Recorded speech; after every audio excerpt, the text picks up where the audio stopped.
Hello, everybody, and welcome. My name is Marguerite Johnson. I'm on the board of directors for OLLI. It's my pleasure to introduce Chairman Jeffrey McKay. He is a lifelong Fairfax County resident, born and raised on the historic Route 1 corridor in the Lee District. From kindergarten to 8th grade, he attended two of our world-class public schools, Woodlawn Elementary and Walt Whitman Middle School, before graduating from Bishop Ireton High School. Jeff earned a BS in Public Administration from James Madison University and is a graduate of the Sorensen Institute of Political Leadership at the University of Virginia. In Fairfax County, Jeff first served as then Supervisor Dana Kaufman's Chief of Staff for more than a decade before running and winning the election as Lee District Supervisor in November 2007. As Supervisor, Jeff has been a champion for equity, education, affordable housing, transportation, revitalization, and the environment in Fairfax County. He has chaired the board's transportation, revitalization, budget, and legislative committees. As budget and legislative chairman, he has fostered collaborative relationships with our federal and state elected officials, as well as our school board. Jeff is also a regional leader, twice serving as chairman of the Northern Virginia Transportation Commission. He works with his counterparts on initiatives to better the quality of life for Fairfax County residents, having served on the Northern Virginia Regional Commission and the board of directors for the statewide Virginia Association of Counties, where he's currently president.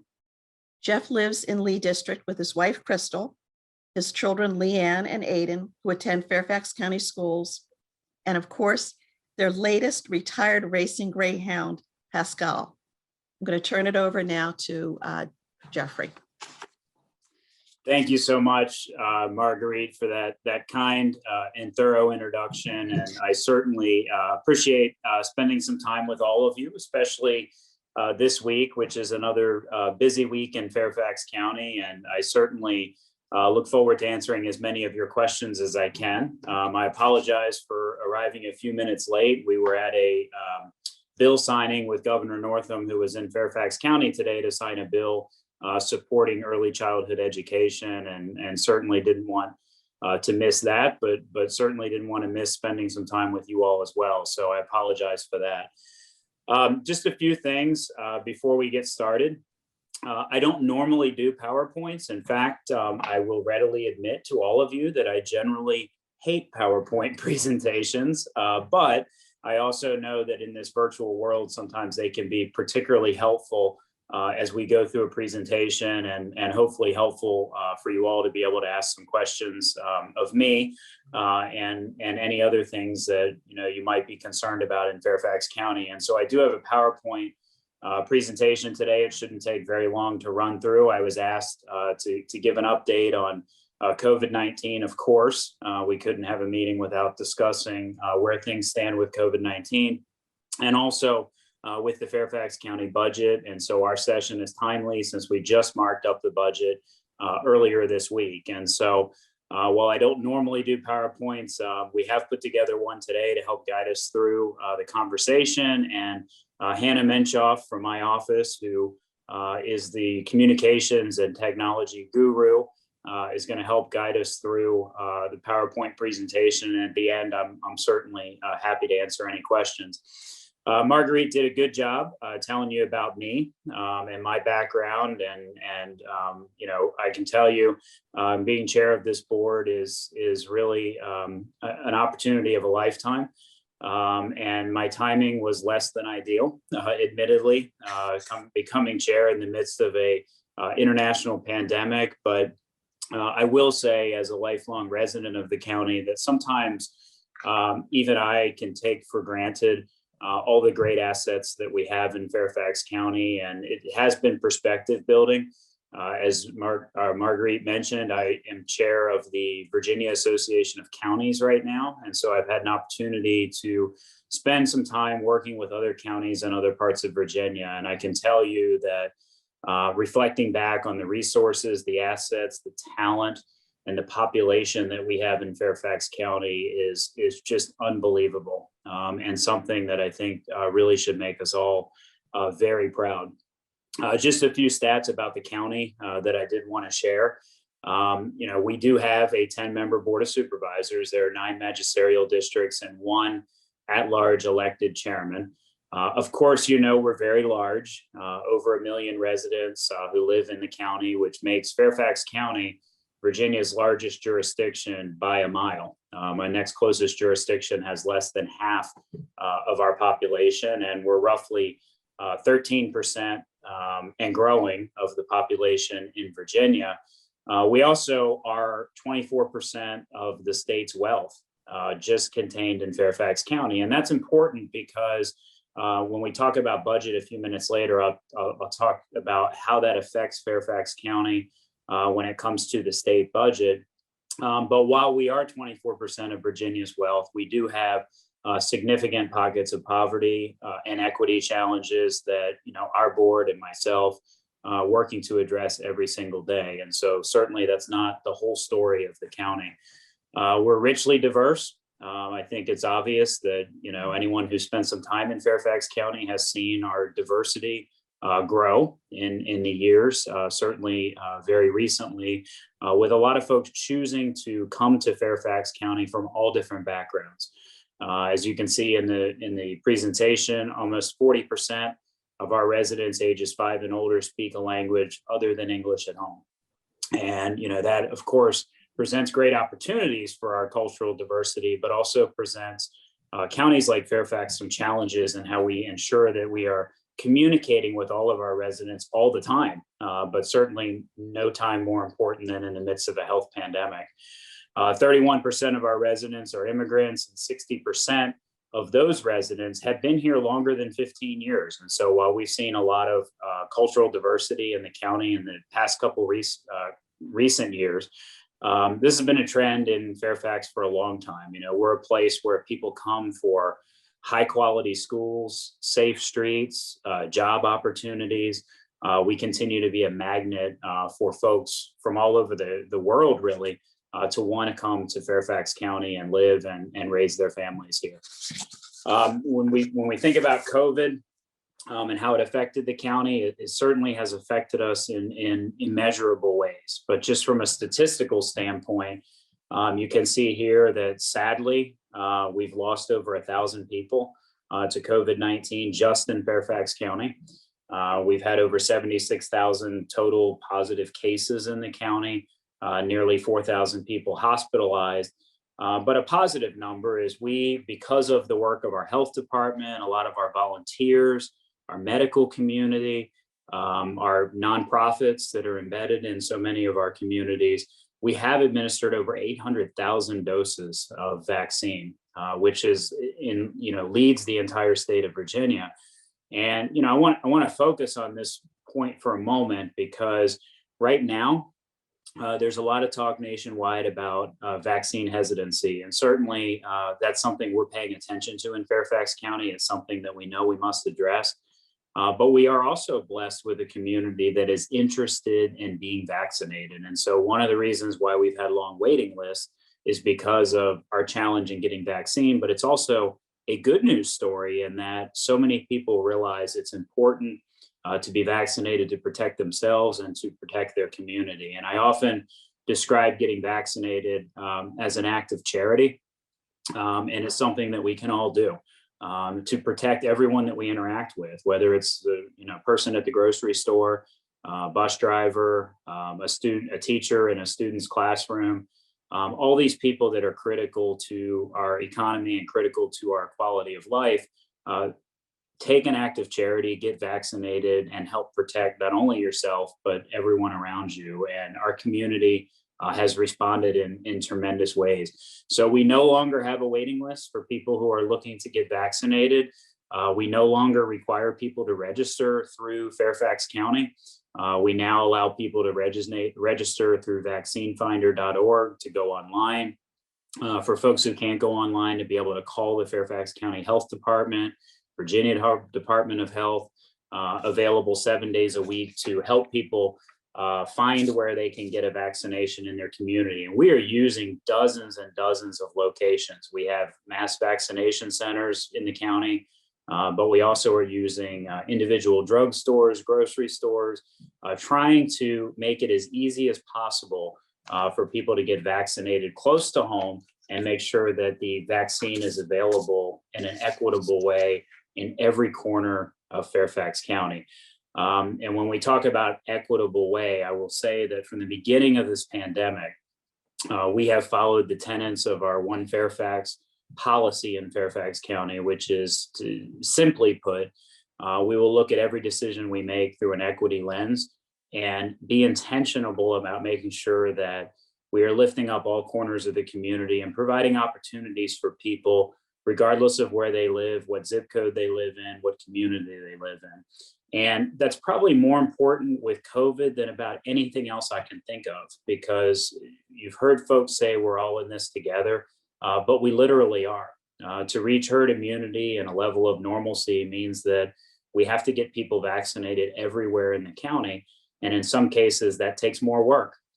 It takes a deliberate effort. It takes helping people be able to register. It takes providing transportation. It takes them going to trusted healthcare partners where they may not trust traditional governments to vaccinate them. It may be that their church or their community association or some other more trusted venue and provider makes them comfortable to get vaccinated. And so our whole equitable vaccine access program in the county has been to make sure we're communicating with people where they are, providing them safe, secure, trustworthy locations to get vaccinated, and making sure that we're not leaving entire populations of people behind. And regardless of whether you're a believer in equity or not, I think you have to recognize that to reach herd immunity, we have to tackle vaccine hesitancy, and we have to give people the confidence that getting vaccines is the right thing to do and will help our entire community. And so we have an entire program focused on doing that. And currently in our equity clinics that we run, and I visited one in Herndon yesterday, and it was dramatic just to see the excitement that people had to get vaccinated. But these equity clinics have already scheduled over 9,500 people to get vaccinated in communities of risk, high vulnerable populations of folks who may not have access to transportation or may not have access to one of our various traditional health clinics in the county. And of those folks who are going to our equity clinics, we know that 77% of them are either African American, Hispanic, or Asian Americans. And so these are some of the populations that sometimes communication is difficult with, resources are difficult, and these clinics are really tackling what's a nationwide problem, which is hesitancy based on ethnic or income levels. And certainly we're very cognizant of the county and are being deliberate about making sure that we provide services in those communities. The equity clinics have already had over 50 events in the county, and we are getting dedicated vaccines from the state to help with those clinics. Was just speaking with the governor earlier today, and the availability of these vaccines continues to improve every week. And it is well known to the state that sending vaccines into Fairfax County equals vaccines going into people's arms. For the reasons I mentioned earlier, we have a population that wants to get vaccinated, but equally important, we have the resources and the ground game in Fairfax County to make sure that every vaccine we get goes into someone's arm and isn't sitting somewhere, not being used. And that's a really important thing to the county. And we rely on for our equity vaccine program. But really for our communications, we're relying on a lot of non-English media sources, houses of worship, community-based nonprofits. This really is an outstanding team effort to try to raise awareness and confidence in our community. And so this is why having a policy like One Fairfax is important. When something like this happens, our county government instinctively knows that whatever programs we put in place, we have to be thinking about equitable access to those so that we can lift up all people in the county. And certainly that's been tremendously helpful as we tackle the COVID-19 pandemic, and not only lead the state in the number of people vaccinated, but again, have gained a reputation in the state of a place where we can, in a sophisticated way, make sure that our vaccine gets out to people as quickly as we receive it. So we are in a good place.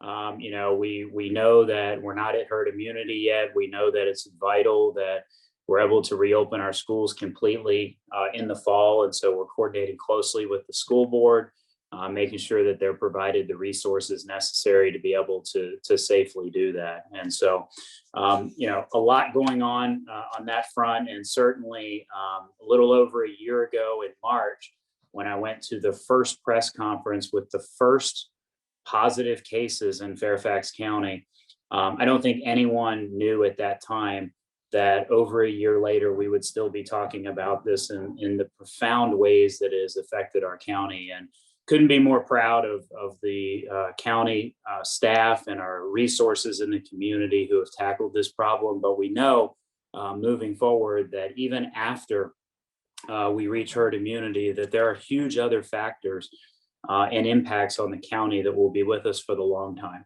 And those relate to increased need for mental health support, substance abuse support, in the school situation, gaps in learning that we know schools will need to invest in and make sure our kids get caught up with their peers and where they should be at certain grade levels.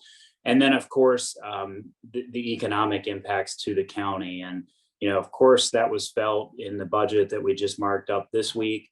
Was felt in the budget last year, and it has had a huge effect on the county. And in terms of numbers, the economic impact of the pandemic over a 2-year period of time in Fairfax County is roughly $300 million. It's a substantial economic hit on the county, and certainly is something that has affected our ability to deliver services. As I mentioned, we marked up the budget, which is a part of our budget process, and that markup happened on Tuesday.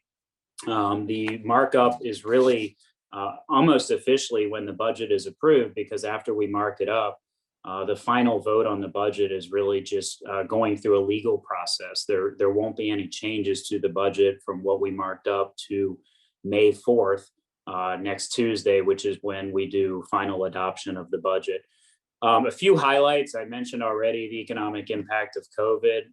I will say that without the federal support that I know a lot of you have heard about through the CARES Act and through the more recent approved congressional action, have allowed us in Fairfax County to do a lot of things over the last year. Provide small business grants, provide financial support to people in the community who are suffering, who lost their jobs, or have needs for daycare or other child support, can't pay their utilities.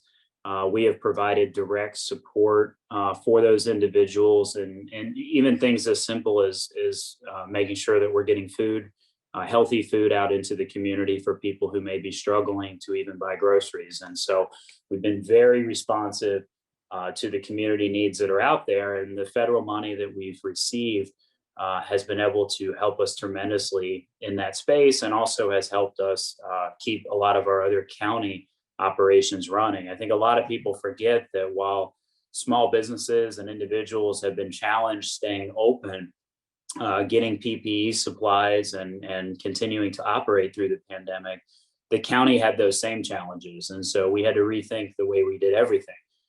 Fairfax County government never did close down, not even for a day. And so we pivoted, we helped our employees telework, we provided flexibility with, their family situation. We helped people conduct more business in the county online. We trained a lot of our employees to do virtual inspections, building inspections, the types of things that we don't think about every day. Our board shifted to remote. Really, we've been operating remotely for a majority of the last year, which of course we had to set up platforms to provide community input, testimony at public hearings by phone, live phone, video testimony, We literally have changed everything that we're doing in Fairfax County as a result of the pandemic, and these things have budgetary consequences. But some of the highlights of the budget that we marked up, some positive things. One is we know that people in Fairfax County have seen huge increases in their property values, their county assessments. And, you know, the one thing that has defied all odds through this pandemic is that housing prices have soared throughout the country, but particularly in Fairfax County. And they haven't soared everywhere. They have soared in the communities that, as a, you know, you look at the overall county, they have soared in the communities where lower value, affordable market rate homes exist. And so the folks who have seen the largest increases in their assessments have been people who live in houses that are valued at, you know, below 500,000, most impacted, but up to 800,000. People who have properties over 800,000 have not seen the soaring home values that some of the folks below those levels have. And so that made this budget particularly difficult, because when we look at the real estate tax rate, which is the majority of the revenue the county receives, you know, we have to weigh that against, well, what's happening with people's assessments. And so the very first highlight on this chart says we had a 1 cent decrease in the real estate property tax rate. And people assume that would mean that that's reduced taxes. But in fact, that decrease leads to an average homes tax increase of almost $300. And so that tells you what's happened with assessments, that even though we reduced the rate, the value of homes is growing so quickly that it is outpacing our ability to provide anywhere even close to a flat tax. And that's really because of a lot of the economic impacts to our commercial properties, which are really affecting the overall county budget. So residential soars, commercial has been suffering. And that's a real challenge for our homeowners, and something that, you know, our board tried to be conscious of, especially as it relates to our seniors. And so while we will adopt that 1 cent decrease, we also are going to, over the next year, recalibrate our tax relief for seniors and permanently and fully disabled persons in the county. They right now can qualify for tax relief if they meet certain asset and income limitations. Those have not been adjusted for a long time. And so we're going to look at adjusting those and making them more generous, because everywhere I go, I'm hearing from seniors that are struggling to stay in the homes, in many cases, that they've owned for decades because of things like rising real estate assessments, and they're not interested in moving. And so we're going to try to figure out a way to make that program more generous, and make seniors be able to afford better the homes that in many cases they have long paid for already in the county. As you can see, county employee and FCPS employees did receive raises in this budget, or likely will. For county employees, it's only a 1% pay increase, which is all that we could afford. For FCPS, they're looking at a 2% pay increase because they have to match money at the state level to take advantage of some state resources that will come into play for them, which I'll explain a little bit more detail in a moment. The reason why the employee compensation piece is important is people forget that, you know, we're living in a region where being able to keep up with and compete with other competitors for talent is difficult. Not only do we have other local governments that we have to pay attention to, but obviously we also are competing for talent with other public sector entities like the federal government, the state government, and then of course the private sector. And so this area, there's a lot of competition for talent. And clearly, if we are to provide excellent services in a AAA bond rated, well-positioned county with an outstanding reputation across the country, we have to make sure that we are attracting people to come work for the county who are high quality. And in order to do that, we have to remain competitive when it comes to pay. And so this was an important part of our budget. And really, compensation increases were the part of the budget that grew this year by far the most. And that was something we had to do. We have put some additional money into some of our environmental priorities.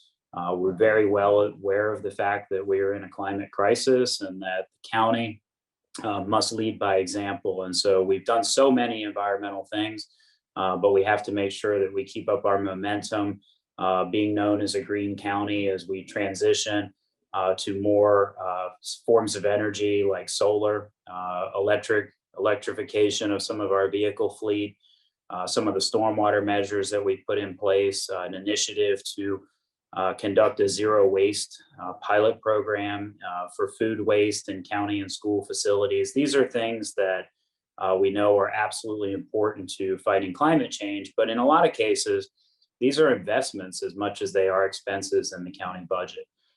Building more sustainable buildings and reducing our county footprint, reducing our utility bills and our dependence on utility costs are all things that we know are wise investments in the short and long run, not only for environmental reasons, but also for economic reasons.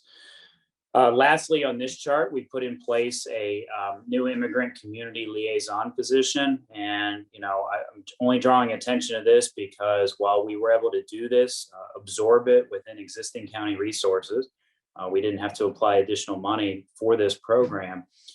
We have found that it is really important for all members of our immigrant community to trust Fairfax County. And I mentioned earlier how important that is in a pandemic because we need everyone in the county to trust local government in order to get vaccinated, in order to follow some of the guidelines we've put in place to protect people's health. And frankly, as we've seen over the last year in particular, we have new heroes in our community, folks who work at grocery stores, people who drive buses, the types of folks that maybe in the past we didn't traditionally think of as heroes in the same sense that maybe we thought of military or first responder heroes. But these folks have been heroes through the pandemic in making sure that the resources our county residents needed and the services that our county residents needed are available. And frankly, without a strong immigrant community in Fairfax County, many of those jobs would go unfilled. And so it's important that we recognize the value of immigrants coming to Fairfax County, but more importantly, recognize the importance of us being seen as a trusted institution. And so this position will help our county employees understand the trust policy that the board adopted, and will also help individuals when they have challenges accessing county services, will help them understand what services are available to them and how we can grow together as a healthy community. And so this is a position that will carry with it a tremendous amount of responsibility in the county and something that our board has prioritized. I do want to talk a little bit for a moment before I do questions about Fairfax County Public Schools, because there's a lot of folks who don't understand the relationship between the county board and the public schools. And so I'll try to be as simple as I can about it. We have a board that is elected. The school board is an elected board as well. And the main difference between our two boards is the Board of Supervisors has taxing authority and sets the tax rate for the county. The school board does not have taxing authority, but is very dependent on support from county government. Over 70% of the school budget comes from the Fairfax County Board of Supervisors. And the reason why this is particularly important this year, and I try to explain this as easy as I can, but I know it's pretty complicated. The state announced that they were approving, and the governor announced that he was approving a 5% pay increase for public school teachers. Every member of our board supports that. The challenge is that in Virginia, there's a funding formula that's used to distribute money to schools, and it's based on what's called the local composite index. And the local composite index, in my mind, falsely measures wealth. And the reason I say falsely is because it appears through the LCI like people in Fairfax County are extraordinarily wealthy because their properties have high values and their incomes may be large. The reality is that there's no overlaying methodology to calculate cost of living. So we know that in Fairfax County, your average home of $600,000, what that buys you in Fairfax County versus what that might buy you anywhere else in Virginia is dramatically different. And so the income you need in this region is much higher than other parts of the state. And the funding formula does not recognize that. And so this local composite index at the state level, in my opinion, and if you look at just the numbers, you would have to conclude that it absolutely discriminates against Fairfax County. And so whenever there are school resources that are approved by the state, normally that means majority of that cost is picked up by Fairfax County in Fairfax County. In other parts of the state, when the state invests in public schools, that means a majority of that money is paid for by the state. And so what happened this year when there's a 5% pay increase for teachers, that means that the state is contributing around $20 million to that. And the county expense is $100 million. So while the state announced a 5% teacher pay increase, they in essence ended up only paying for a 1% increase in Fairfax County, and if you use that methodology. And so what we were able to do is increase the school transfer by $30 million.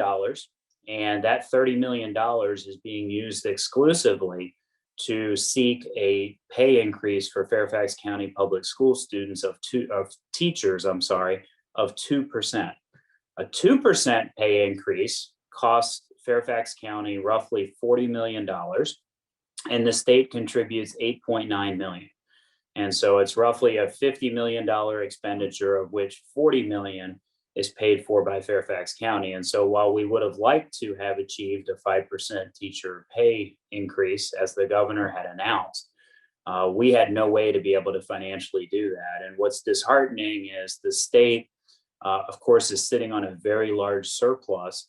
And we in Fairfax County were looking at a huge impact of COVID, huge impact to commercial real estate values, which had a profound effect on our budget. And so we had a lot of challenges to face this budget year, and the budget that we did mark up, I think did a lot of work in advancing affordable housing, trying to recognize in an affordable way our county employees, investing in environmental programs, while also being cognizant of the fact that there's a lot of impact to our residential property owners in the county, and many of them are suffering right now, either through job losses or their own COVID-19 impacts. And so this budget, while the end product, I think, ends up being a good product, was one of the more difficult that I have ever worked on in my over a decade of service on the county board. And you know, if I had to end that on a positive note, I would just say that we are widely seen across Virginia and across the country as a region in Northern Virginia as likely the type of place that will be able to fully recover and recover strongly from COVID-19 faster than probably most other parts of the country. And a lot of that is because we're near the nation's capital, and there will be a lot of government investment in our recovery. A lot of it is because we have a strong business environment in Fairfax County. And a lot of it is because we have highly educated, motivated population of people. And so we are widely seen as a place that can recover quickly, more quickly than other parts of the country. Our challenge is going to be, as we move forward, making sure that we're doing that in an equitable way, and that we are making the investments that we need to make in infrastructure and in education, in public safety, to make sure that we are positioned well to take advantage of that. And I think we will find in the upcoming years that we certainly are well regarded in all of those areas. And so I feel good about where we are. I feel good about where we're going. But to describe the last year as anything less than challenging wouldn't be right. It was more than challenging. But I hope folks see now where we are and what we've been through, and feel really proud about the community that we live in Fairfax County. And so I know that's been a lot to absorb. Tried to get through it as quickly and as completely as I could. But I know it's some of this stuff may be confusing, whether you've lived here for a week or whether you've lived here for 60, 70 years. Sometimes this stuff can be confusing to take in, certainly into really lofty topics like our COVID-19 response and how the Fairfax County budget works. But I will wrap up, and I would be more than delighted to answer any questions that folks have.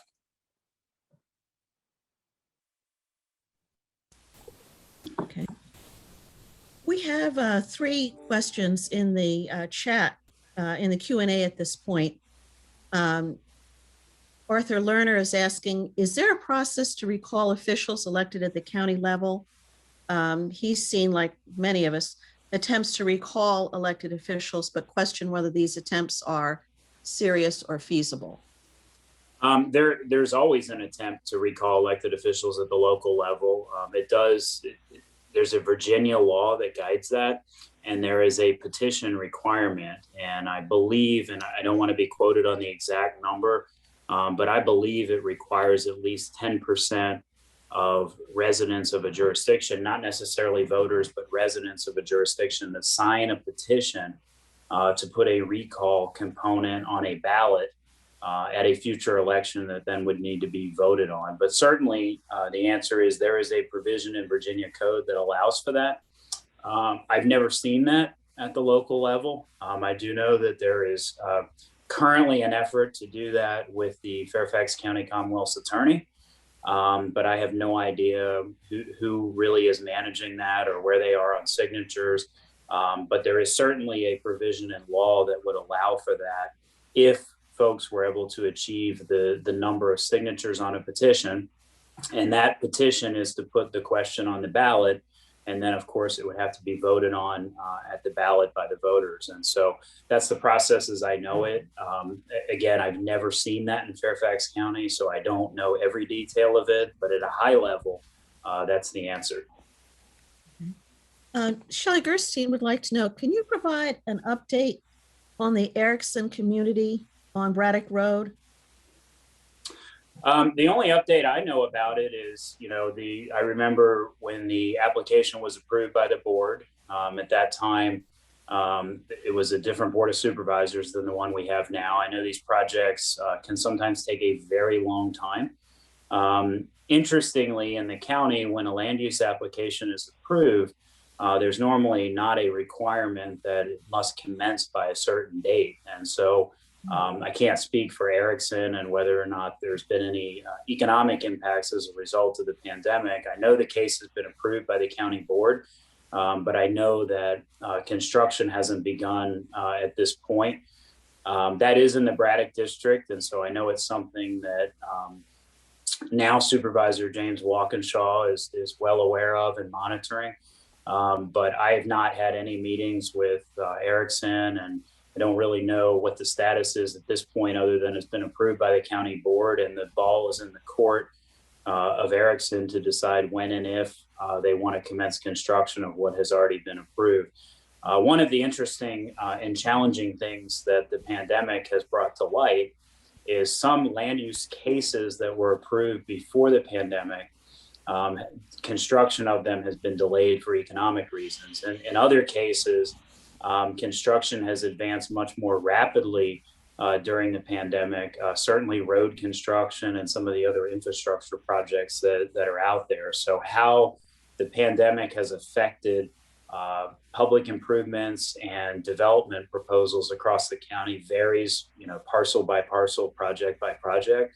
But I would encourage anyone who has questions about the Erickson plan to reach out to Supervisor Walkinshaw. When I mentioned earlier about the 9 district supervisors and one at-large chairman, the 9 different districts are all equal in size, and most land use decisions are primarily worked out with the district supervisor and the local land use committees and the neighborhood associations and community groups that are impacted by them. And so the very granular details about those are oftentimes best answered by those district supervisors' offices. And so I would encourage anyone who has further detailed questions about that to reach out to Supervisor Walkinshaw's Braddock district office. Okay. Is it possible to know of those 8 million, the number of doses you noted of vaccine, is it possible to say how many individuals have received at least one dose out of the Yeah, 8 so million? it sure is. And you point out one of the things that's hard for folks to understand because we have in Fairfax County, we now again are using three different vaccines, Moderna, Pfizer, and Johnson and Johnson. And so only Johnson and Johnson's a one dose vaccine. And so the other, while we have had over 811,000 doses, we know that the fully vaccinated population in the county is roughly a quarter of the county. So in the 250,000 range. And so that's a lot of people that still are coming in for second doses. But we believe that we're actually, by now, we're probably approaching around 300,000 or so people that have been totally vaccinated. The one thing that I want to point out that's also makes this technically kind of hard to track on a daily basis is that we know we have vaccinated people from other counties, and we know other counties have vaccinated people from Fairfax County. And so, for example, we have a lot of school teachers that live in Fairfax but teach in other school districts. And so some of them may have been vaccinated where they work as opposed to where they live, and vice versa. And so those numbers, roughly in the 300,000 range, but we also know that a lot of folks in Fairfax County have been fully vaccinated outside of those numbers that we report from the health department because they may have been vaccinated by their employer. Their employer may be in another county. That's one of the challenges of a region like this is we know folks have been vaccinated in Maryland because they may work in Maryland or work for Maryland government or are one of the phase one prioritized employees that got it through their employer. And so it's fair to say roughly 300,000, but not all of those are county residents. And there may be more than 300,000 people who live in Fairfax who have been fully vaccinated already. Okay, Marguerite, I'm going to take some questions from people with hands raised. Okay. Go ahead, Ginge. Yes, Chairman McKay, given your solid commitment to equity and your outstanding leadership in creating trust in community institutions, for which I thank you, can you please explain your thinking in hiring a police chief who has a history of being fired twice and for being successfully sued twice for personally engaging in racially expressed police brutality, especially since there was a highly qualified Black candidate from Dallas? Well, first, I have to start by saying our police interviews, our personnel decisions that interviews and other things are done in closed session. So one thing that has disturbed me from this process is that the names of individuals, descriptions of them from other areas have been leaked into the community and been discussed, because that has the potential to ruin individual people's careers. And so I am troubled by that. When it comes to the hiring of this police chief, every member of our board supported the hiring of this chief. We thoroughly vetted him, interviewed him. We took in a ton of community input, more than any input that has ever been provided by our residents on a hiring in the history of Fairfax County. We used all of that information and suggested questions from many groups in the county to question the individuals that the board interviewed. I can tell you that this particular selection comes to us highly qualified, highly lauded by all the jurisdictions that he was in. I can't speak to the individual cases that have been mentioned, but this is someone who has a long career in police reform, has a strong reputation among people for police reform. And, when you're in the policing business, being fired doesn't necessarily mean the same thing as being fired in other professions. Unlike Virginia, when our Board of Supervisors selects new chairmen or new members of the board, we traditionally continue to keep our highly qualified employees working. In some cases, and particularly in Maryland, when there's change in political leadership, there is change across the board in personnel. And so I can tell you with great confidence that the times that this individual was quote unquote fired, one was in a political transition that was decided that a political board of a different philosophy came in and wanted to replace widespread personnel in their county. Thankfully, we don't do that in Fairfax County because I frankly think that disrupts a lot of things. And so firing in police work can be a politically motivated leadership change that results as a part of that. And certainly the other firing, as has been described, was in Baltimore. And I'll allow our incoming chief to, thoroughly explain this a lot better than I can. But he was fired by a mayor of Baltimore who's in jail right now. And frankly, he was the leading proponent of adhering to a consent decree in Baltimore to clean up and improve the Baltimore Police Department. In fact, he came under great heat for pushing forward with reforms and wanting the city of Baltimore to be under a consent decree with the Department of Justice to make sure that that police department had a complete transformation in terms of ethics and training and accountability.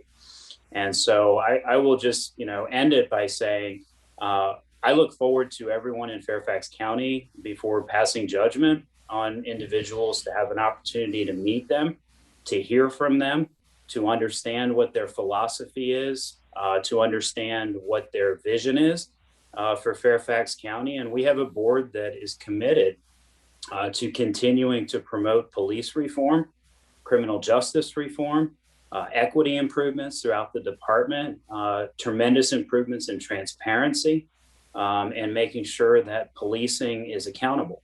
And we would not have hired this individual if we did not think as a board collectively that he had the characteristics to be able to do all of those things. And so I know that as soon as he takes office, right before he takes office, he has been encouraged to go out and meet with the community, hear from them, have an opportunity for them to hear the things that we heard in our interviews about his qualifications and his fitness for office and his vision for continuing police reform in Fairfax County. And I think once that happens, people will get a better understanding of why we have hired him and why we made the decision as a board across the board to support his hiring. Thank you, sir. Sure. Okay, Lillian Brooks, go ahead and unmute, please. I came in a little bit late, so you might have addressed this, but I listened to your budget and noticed I didn't see anything about any budget cuts or reappropriation funds. For example, there are a slew of empty beds in the jails and detention homes. How is the money for those kind of projects being reappropriated for things like teacher pay and affordable housing and things like that? So I'd be interested in hearing how you're looking at the budget in that way to reallocate money for more important projects, and what other cuts. Yeah. So we do that every year when we go through the budget process. Unfortunately, so much of our budget discussion focuses on things that are being cut or things that are changing. They don't focus enough on the entire picture of the budget. And so there were the first sentence that I read as we marked up the budget last week that a lot of people missed was that there's been millions and millions and millions of dollars in reductions to services in Fairfax County that led us to be able to have a starting balance of around $30 million to use towards compensation, affordable housing, many of the initiatives that I mentioned earlier in this presentation. And so there's a few things we've learned. First, we can be proud of the fact that there's empty beds in the jail. Those are there because we funded a diversion first program that diverted people, particularly nonviolent individuals with mental health, substance abuse challenges, out of incarceration and into treatment programs. And so while there are empty beds in the jail, there are many new programs that have been stood up that we have had to transfer funds to be able to support. Diversion First is one of them. We know in the long run, it is way, way more efficient and morally responsible to reform individuals than it is to incarcerate them. And so our board made the decision years ago to invest tens of millions of dollars in diversion programs. And we know ultimately that savings that are generated from jail populations will go into supporting the programs that are rehabilitating people. And so we are constantly looking to pivot money away from some programs that traditionally have maybe been in place for a long time, but don't work, don't meet the philosophy of this board, and take an opportunity to use those resources to, in my opinion, do something much more positive. And so much of those savings in the jail have gone into these other programs. But the other piece of that is the jails do get some state support coming from them as well. And so some of the jail operations are paid for by the Commonwealth of Virginia. And so it's a shared responsibility between Virginia and between Fairfax County. And so we have had savings at the jail without a doubt, but we do have state funding that still comes in to help support some jail operations. And so as I mentioned at the beginning of the program, we estimate that there's a $300 million revenue loss to the county as a result of the pandemic. And so our county over the last year has found ways to more efficiently do their work. And that's one of the reasons why we had the savings at the beginning of this budget cycle, is because not only are we doing things differently, but even our county employees are operating differently. And so we did have some savings at the beginning of the year as a result of that. As we move forward, there will be many opportunities in the future to learn, especially from this last year, about even more efficient ways that we can deliver services in a more cost-effective way moving forward. But contrary perhaps to some people's beliefs, this board, and I know this because I work with our finance people on a daily basis as chairman of the budget committee, we don't only look for savings, efficiencies, and opportunities once a year when we adopt a budget. We look for them every day of the year as we go through, and we make pivots along the way. And so at the end of the year, depending on what we've done, you'll see a net savings at the beginning. In some cases, you'll see reductions of employees. We learned through the pandemic, for example, that we had a SAC program, after school program at schools. Well, schools weren't open. So instead of terminating a lot of SAC employees that we know we're going to need in the future, we found other jobs for them to do in the county that were necessary, working in the elections office to run one of the largest, most complicated elections in the county's history in the midst of a pandemic. We've deployed them to help with health clinics and getting people vaccinated. And so every day that we are in an organization of this size, we are looking for efficiencies and better ways to do our work. And we certainly don't just do that once a year when we adopt a budget. Are you muted, Marguerite? You're still muted?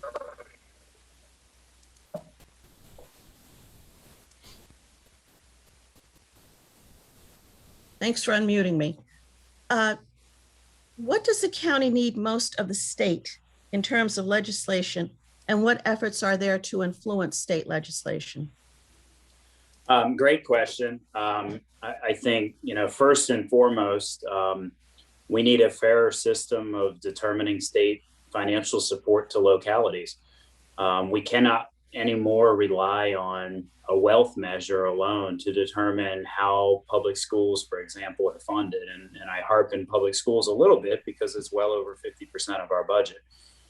We certainly need a General Assembly that supports many of the reforms that are being made in the criminal justice arena. I mentioned our Diversion First program a moment ago. Award-winning program that diverts on average a person a day away from costly incarceration into a program of rehabilitation. The problem is that in Virginia, Commonwealth's attorney's office budgets are based on how many people Commonwealth's attorneys put in jail. And so we literally lose money by supporting a program that reforms people and tries to prevent them from coming into an intersection with our jails and with costly incarceration. And so there need to be some widespread reforms at the state level to how local programs are funded in counties. I will also say that the state in Virginia, we are a Dillon rule state, which means counties must ask permission to take advantage of things like taxing authority and other initiatives at the county level. We still live in a state that has tremendous state control over localities, particularly counties. Cities have a little bit more flexibility, but particularly counties. And for counties our size, over 1 million people, largest county in Virginia, many of our programs are more sophisticated and more well managed than programs at the state level, yet we have to follow, in many cases, state guidelines. And so what we really need in Richmond, and if you look at our legislative package that's adopted every year, it's based on a couple fundamentals. One is make sure land use decisions remain local decisions. We think that communities working with their board of supervisors can decide land use better than a one-size-fits-all state solution. Number two is give county more authority to be flexible. And certainly over the last year, we've seen why flexibility of counties becomes so important. And that means, looking at the Dillon rule and looking at flexibility so that counties can have equal taxing authority as cities.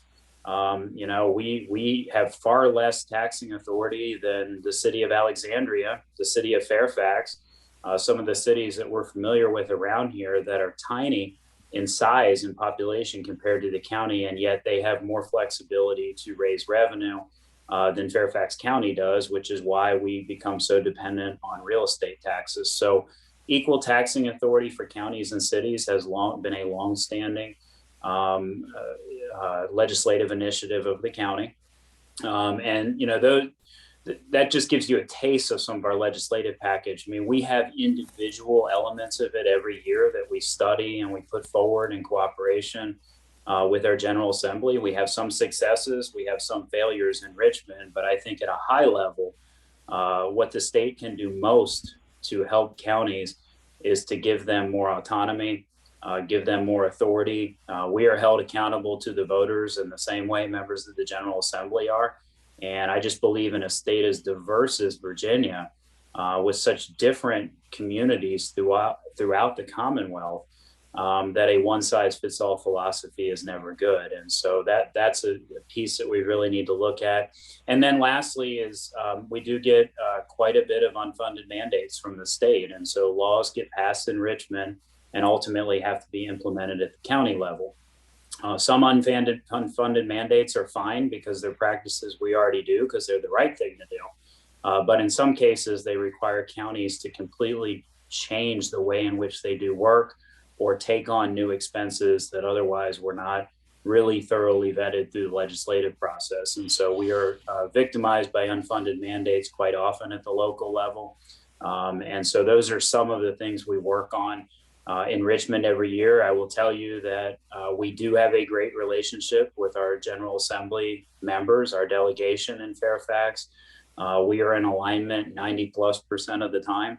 And I know that, for them, things like funding formulas that would more benefit Northern Virginia, I completely understand the politics of why that might not be easy when other parts of the state may not do as well. And so I understand their challenges, but for us at the local level, it's still important for us to raise these issues and hope that continued progress can be made on them. But, the General Assembly session moves quick.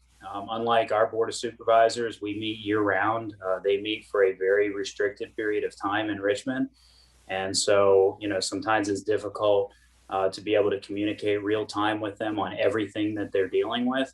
But I think we do an effective job in the county. And what our citizens can help with is asking the state for a more modern system of taxation, asking the state for a more modern way of measuring communities' wealth and factoring in cost of living, which would go a long way to helping the state better fund Fairfax County Public Schools, which would provide greater flexibility for our board to catch up on funding of other priorities. And, we realize this is a commonwealth and that some parts of the state are going to be winners financially of our good economy, and other parts of the state are going to be losers. And we certainly understand that we have an obligation to help other people in the state. But that being said, it is troubling when from time to time things can happen in other parts of the state and they can't happen in Fairfax County. And it's more troubling to find out later that those initiatives were paid for out of revenue that was generated in Fairfax County. And so one of the statistics I always share with folks when it comes to financials is for every dollar a resident in Fairfax County pays in income taxes, we get somewhere between 22 and 26 cents back in revenue. And so we are a large financial donor institution to the Commonwealth of Virginia. So a lot of our initiatives in Richmond are looking at more fairness in the way in which resources are distributed back out into communities, and making sure that when counties put forward programs that are meant to help our public, that the state recognizes and rewards that instead of punishing it. Barbara Shell asks, how exactly are you providing low-income housing? That it is a big problem in Fairfax. It's a huge problem, not just in Fairfax, but in the entire region. And when I talked about our budget, I talked about soaring assessments. Soaring assessments are a real problem because they make already expensive housing even further out of reach for individuals. And so why are assessments soaring? And they're soaring for a couple reasons. One reason that's not lost on me is we are way behind in supply. And so we just don't have enough affordable housing. And so the small pockets of affordable housing that we do have are under tremendous strain. And so we have, in this last budget, dedicated the value of an additional half penny on our real estate tax rate, specifically to build and construct new affordable housing throughout the county. We have zoning ordinance measures in place that require builders, when they build new developments, to put in workforce or other subsidized housing. We have a preservation strategy in the county that looks to preserve affordable housing and prevent additional loss of units. And we have a good, strong nonprofit affordable housing development community that works closely with us to build affordable housing. This board, in the last year, a little over a year that's been in office, has already created over 1,500 affordable housing units throughout the county that didn't exist before. And we have pledged to create at least 5,000 over the next couple of years to make sure that, we have a real measurable number to look at. But we also know that we have to play in the preservation area as well, because if you're building new units and you're losing them at a faster rate, you're not net gaining. And so we want to net gain and use every tool that we have to be able to accomplish that. And so we do have a lot of restrictions, a lot of ordinances, a lot of programs in place to support affordable housing. We do get federal assistance for affordable housing. If you look at our federal assistance and our county assistance combined, we invest over $100 million a year in affordable housing in Fairfax County. And so that's done a lot of different ways, through federal voucher programs for families to find suitable housing, through constructing units ourselves, through working with nonprofits to subsidize the cost of construction, to getting units through new developments. And probably, one of the things that I'm most proud of is, before I ran for chairman, I represented the Lee District. And in Lee District in Fairfax County, we had more affordable housing than anywhere else in the county. And largely that was because we had a community of people who believed that affordable housing was essential to our economy and essential to our quality of life. And so we as a county need to focus more on building affordable housing in all parts of the county, so that people can find homes that are suitable to meet their needs. But the old way of looking at the county and saying affordable housing is only acceptable in certain areas is very dangerous. And, I know a concerted effort of this board is to make sure that, talked about equity earlier, to make sure that affordable housing is more equitably distributed throughout the county, near high quality jobs, near transportation infrastructure, And, we as a community have to understand that affordable housing is not a nice thing to have. It's an essential ingredient for economic success. It helps with stabilizing property values and helps people be able to live more healthy lifestyles and need less in the way of county resources and support. And so it's a fundamental.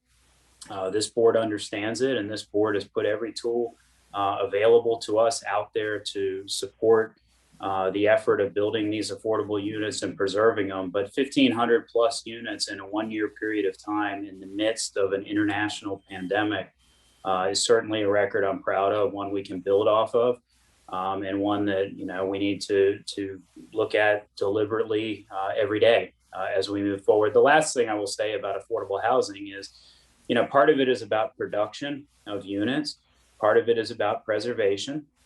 But part of it also is about being more flexible with our zoning ordinance.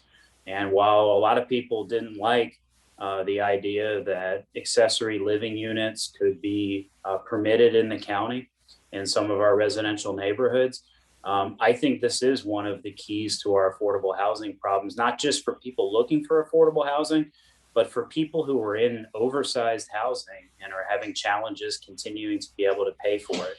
And so we have put forth a new ordinance that's more flexible, that allows individuals to rent space in an existing home, as long as the parking can be matched and as long as there's no changes whatsoever to the exterior of these homes.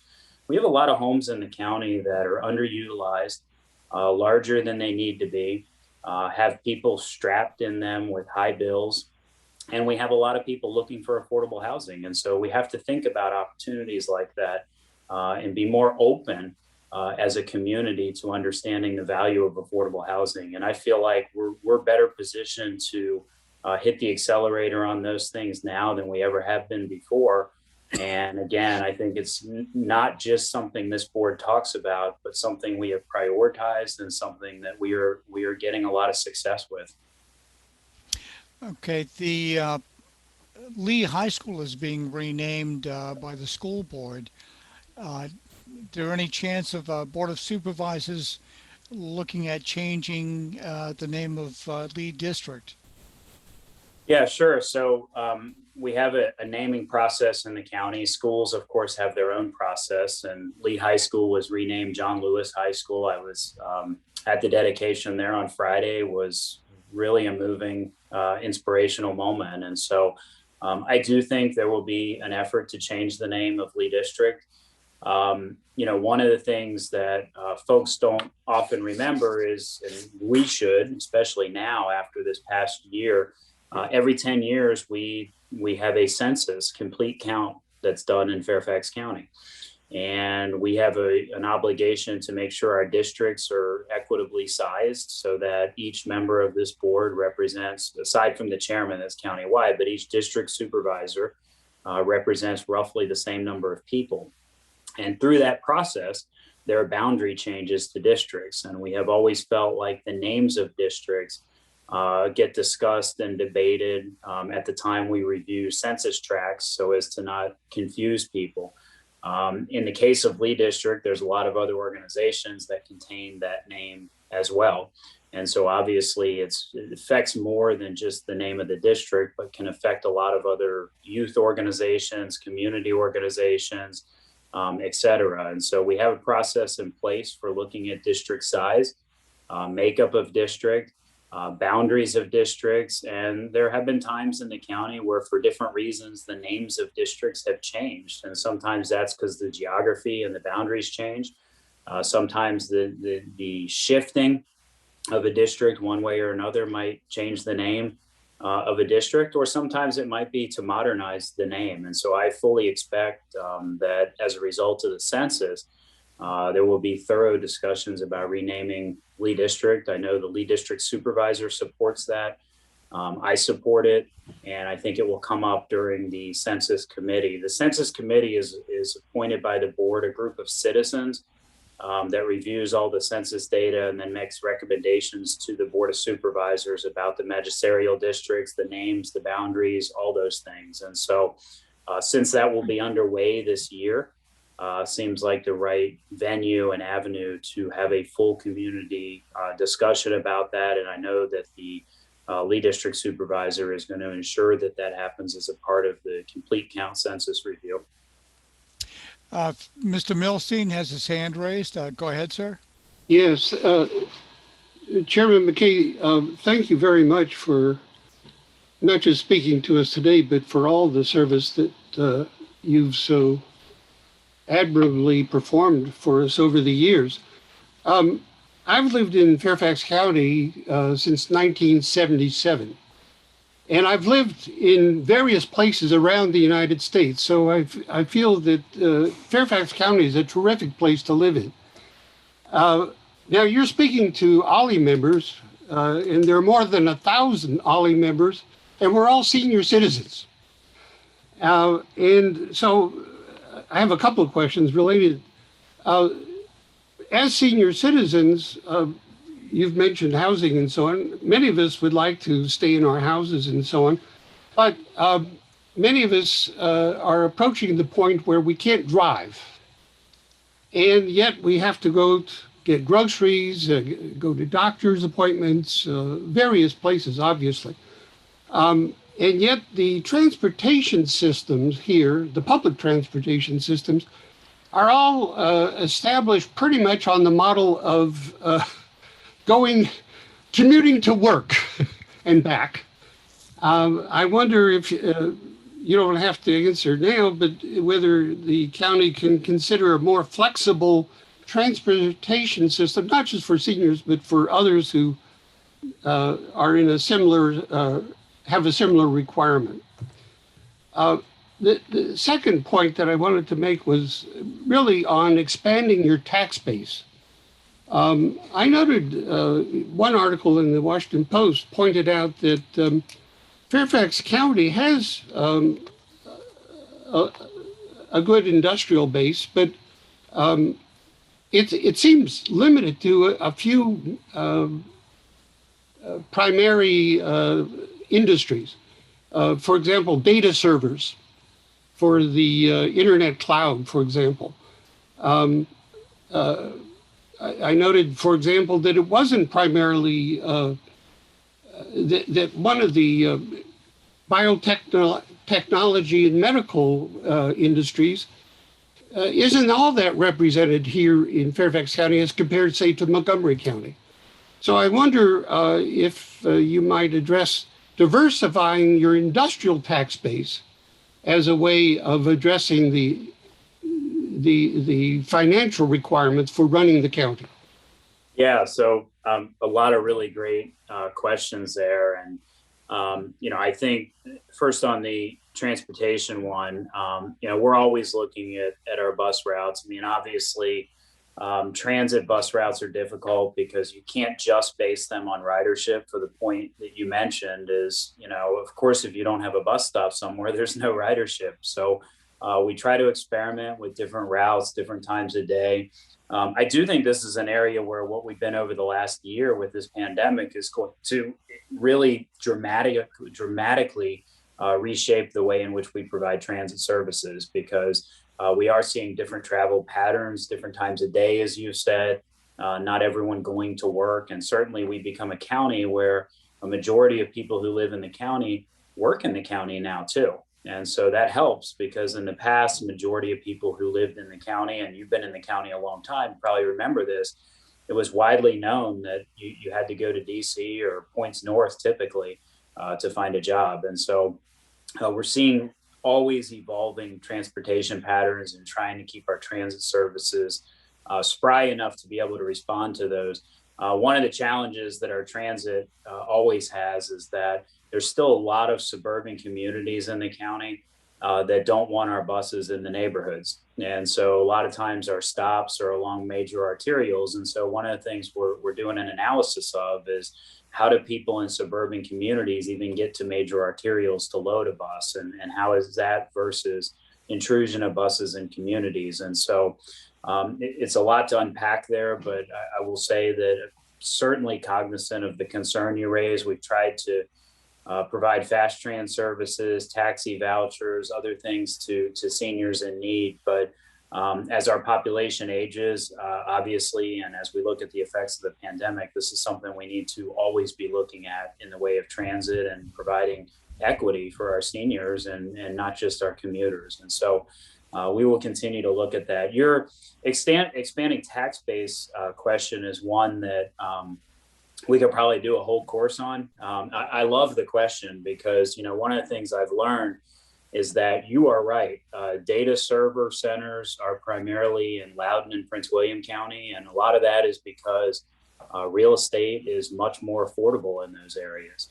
And there are parts of those counties where building facilities that don't have to be activated traditionally by people is okay. And so there are parts of Fairfax County, of course, where you would put a data center would work against our larger smart growth initiatives where we try to make sure that we're providing pedestrian access and other infrastructure amenities. And so Prince William and Loudoun have always been better suited for data centers than Fairfax. And even though we have a good amount of commercial property, industrial property in the county, it is vanishing. We talked earlier about housing and housing availability. We closely monitor, and in some ways it hasn't always gone the way we've wanted to, but we closely monitor how many properties in the county are being rezoned from commercial to residential because residential is hot in the market. And so, that's something that we constantly monitor and have a goal of a certain percentage of property being commercial. And the reason that's important to all of us who live in the county is commercial properties disproportionately pay for services through taxes. That's essential to maintaining our economic equilibrium and our bond ratings and so many other things in the county. Medical services, you mentioned, Montgomery County years ago made a play for biomedicine, informatics, investments in those industries. In Fairfax County, we are way ahead of our partner jurisdictions in attracting defense contractors. So if you were to go into Montgomery County, they would say, why do all the defense contractors go to Fairfax County? You come into Fairfax County and we say, why do all the biomedicine research facilities go to Montgomery County? And a lot of this is, even if you put incentives or other packages in place, which we really don't do in Fairfax, the incentive to come into Fairfax is to be a part of a successful community. And so we really don't get involved in incentive packages. But, if you looked and talked to a lot of these folks, they would tell you that, like most competitors, research centers, defense contractors, they like to be around each other. And so, you've seen over a long period of time, certain parts of our region become well known as hotspots for certain industries. And, defense contractors is certainly one for Fairfax County. But we work with our Economic Development Authority always to look at diversifying our tax base in the county, diversifying job opportunities, making sure that we are seen as an innovative county, attracting high-tech talent. We certainly get more high-tech companies coming to the county than a lot of our peer jurisdictions. And so it is a mixed bag, but we work closely with the EDA on attracting businesses to the county and making sure that, we are attracting new, different types of businesses. We can't over-rely, even though we do good on, defense and government contracting. We can't just rely on that as our main source of commercial real estate in the county. So we have had diversify. I mean, we have attracted companies to Fairfax that are not in the government business, whether that is Volkswagen's national headquarters or Hilton's headquarters. But we also focus a lot on the small businesses. How do we become a place where you can successfully open a small business? And so we have an Office of Economic Initiatives in Fairfax County. It's a new office that this board created a couple of years ago that specifically works with growing our small businesses, with working towards breaking down regulatory barriers to new innovative businesses coming in the county, specifically with a focus on broadening our tax base, commercial tax base in the county. And so, as I said, we could do a whole course on this. Hopefully I've given you a little bit of a snapshot of the things that we do and we're working on. But we do have a lot to be proud of in the county in terms of what we've been able to recruit here already. And, as I mentioned, as the president of Virginia Association of Counties, when I go to other parts of the state, they often want to know what the secret to our success is. I mean, why do we get so much interest in coming to Fairfax County? And I continually tell them, it's investment in your people. We've created an environment that's friendly, but more importantly, we know diversity is our strength. We know that having superior public education attracts people to a community. We know that having safe streets is the types of places that are appealing and people want to live in. We know that environmental stewardship and cultural awareness and programming is important to folks' quality of life and balance. And so there's not a secret weapon other than make sure that you invest in your people. That's the number one thing you can do to grow and diversify your real estate tax base, which is really a fundamental that our board and certainly that I live with and the EDA lives with on a daily basis. But great questions. And if I haven't thoroughly and completely answered them, I'd be happy to follow up with you later more on some more detail. We are running close to our stop time of 3:40. Do we have time to squeeze in one more question, Mike? Yeah, I have Sure. time for. Yeah, sure. One more. Okay. What is the status and process and status of Tyson's Corner becoming a city? Another one that could get a whole course of its own. What's amazing is the process is actually going quite well. It is very difficult to, in essence, create a whole new livable city with pedestrian connectivity and transit overnight. And so the vision for Tyson's is over a sustained long period of time.